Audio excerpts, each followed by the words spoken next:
Assalamualaikum warahmatullahi wabarakatuh. Halo semuanya. Semoga teman-teman tetap dalam keadaan sehat walafiat. Perkenalkan, nama saya Teguh Maskuri. Di sini saya akan mempresentasikan materi manajemen sumber daya manusia untuk memenuhi tugas ujian tengah semester. Baiklah, di sini saya akan mempresentasikan 7 poin manajemen sumber daya manusia. Yang pertama, tauhid sebagai pondasi dalam manajemen SDM syariah. Kemudian benchmark dengan generasi terbaik yaitu Rasulullah, sahabat, tabi'in, dan tabi'ut tabi'in. Kemudian yang ketiga, perbedaan konsep MSDM konvensional dan syariah. Yang keempat, rekrutmen dan seleksi syariah. Yang kelima, pelatihan dan pengembangan syariah. Dan yang keenam, penilaian kinerja syariah. Yang terakhir atau yang ketujuh, manajemen penggajian syariah. Baiklah, kita masuk pada poin yang pertama, yaitu tauhid sebagai pondasi dalam manajemen SDM syariah.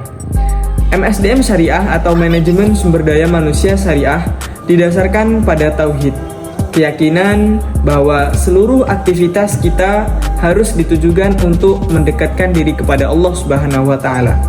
Setiap keputusan atau tindakan yang diambil dalam pengelolaan SDM harus berorientasi pada nilai-nilai agama.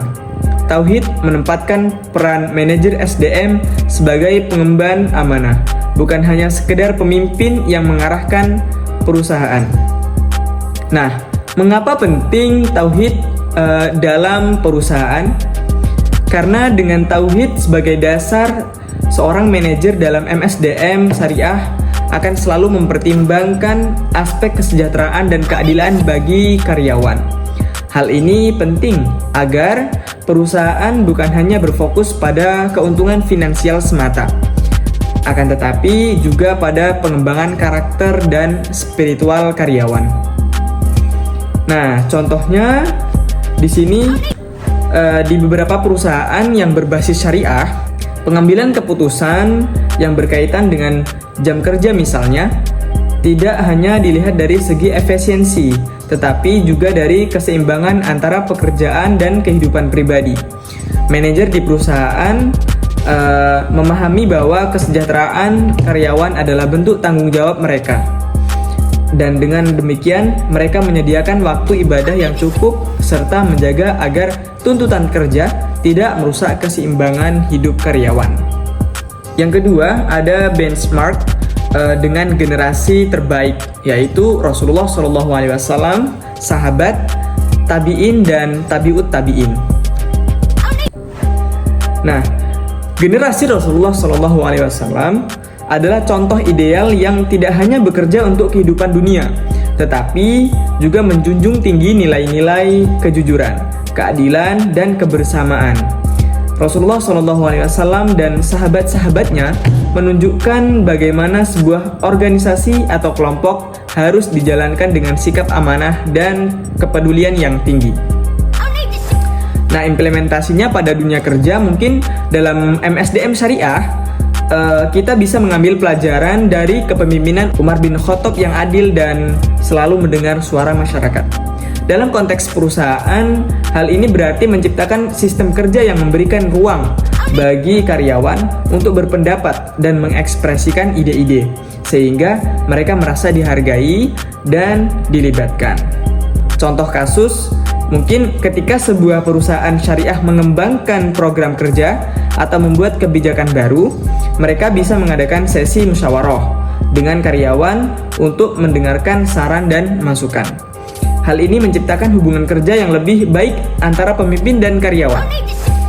Mirip dengan bagaimana para sahabat selalu diajak bermusyawarah dengan Rasulullah SAW dalam berbagai keputusan penting. Nah, yang ketiga, perbedaan konsep MSDM konvensional dan MSDM syariah.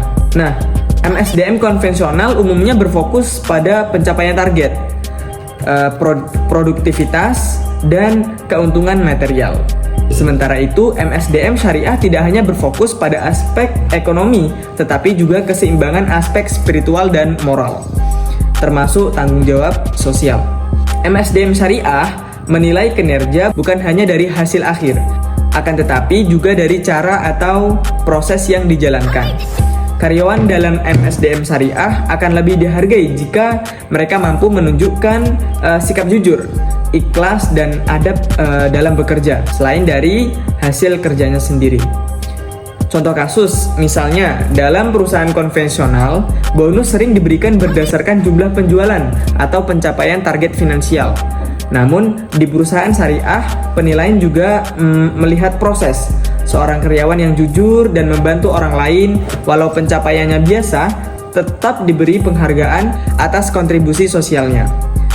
Yang keempat, rekrutmen dan seleksi syariah. Dalam MSDM Syariah, perekrutan dilakukan dengan prinsip keterbukaan, kejujuran, dan keadilan. Artinya, bukan hanya kualifikasi yang diperhitungkan, tetapi juga integritas calon karyawan dan kesesuaiannya dengan nilai-nilai Islam. Di MSDM Syariah, seleksi lebih dari sekedar proses administratif. Manajer memastikan bahwa setiap kandidat dipilih secara adil tanpa diskriminasi, dan mereka memahami nilai-nilai Islam yang dipegang oleh perusahaan.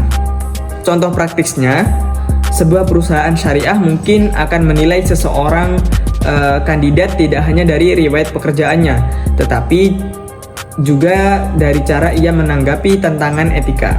Misalnya, bagaimana calon menangani konflik dalam situasi sulit.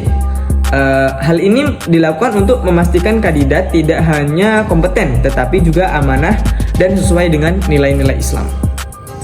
Yang kelima, itu ada pelatihan dan pengembangan syariah. Nah, pelatihan dalam MSDM Syariah bertujuan untuk meningkatkan keterampilan teknis dan memperkuat aspek spiritual karyawan. Pelatihan ini termasuk membangun karakter serta meningkatkan kedisiplinan dan tanggung jawab melalui pendekatan Islami. Kemudian program pengembangan sering mencakup kajian agama, tazkirah mingguan, atau sesi pelatihan akhlak. Hal ini menciptakan lingkungan kerja yang harmonis dan membangun karyawan mengembangkan adab dan akhlak. Contohnya, sebuah perusahaan dapat menyelenggarakan kajian mungkin tentang adab kerja, hak-hak karyawan, dan cara menghadapi tekanan kerja sesuai dengan ajaran Islam. Dalam jangka panjang, pelatihan semacam ini tidak hanya meningkatkan keterampilan, tetapi juga kualitas diri karyawan dalam menjalankan peran di lingkungan kerja. Kemudian yang keenam, itu ada penilaian kinerja syariah. Nah, penilaian kinerja dalam MSDM Syariah tidak hanya berorientasi pada hasil, namun juga memperhatikan proses, adab, dan niat karyawan. Ini mendorong karyawan untuk bekerja dengan ikhlas dan menjunjung tinggi integritas. MSDM Syariah memastikan bahwa penilaian mencakup aspek kebaikan sosial. Hal ini menekankan bahwa bekerja bukan hanya soal tugas, namun juga kontribusi pada kesejahteraan organisasi. Contohnya, jika ada karyawan yang tidak mencapai target namun membantu banyak rekan, perusahaan syariah akan menghargainya. Ini menunjukkan bahwa kontribusi sosial sama pentingnya dengan pencapaian angka, dan bahwa keberkahan diperoleh melalui niat baik dan akhlak yang baik. Kemudian yang terakhir ada manajemen penggajian syariah. Manajemen gaji dalam MSDM Syariah berlandaskan keadilan dan kesejahteraan. Gaji yang diberikan harus sesuai dengan kontribusi serta kebutuhan dasar yang layak agar karyawan dapat hidup sejahtera.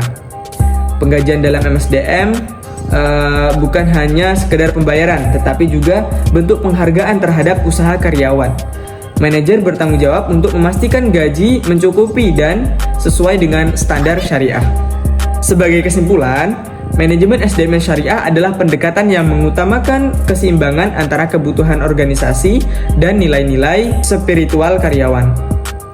Prinsip-prinsip tauhid, keadilan, dan kesejahteraan menjadi landasan untuk menciptakan lingkungan kerja yang harmonis, berkah, dan produktif.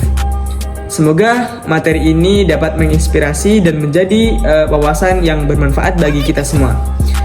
Sekian dari saya, terima kasih atas perhatiannya. Wassalamualaikum warahmatullahi wabarakatuh.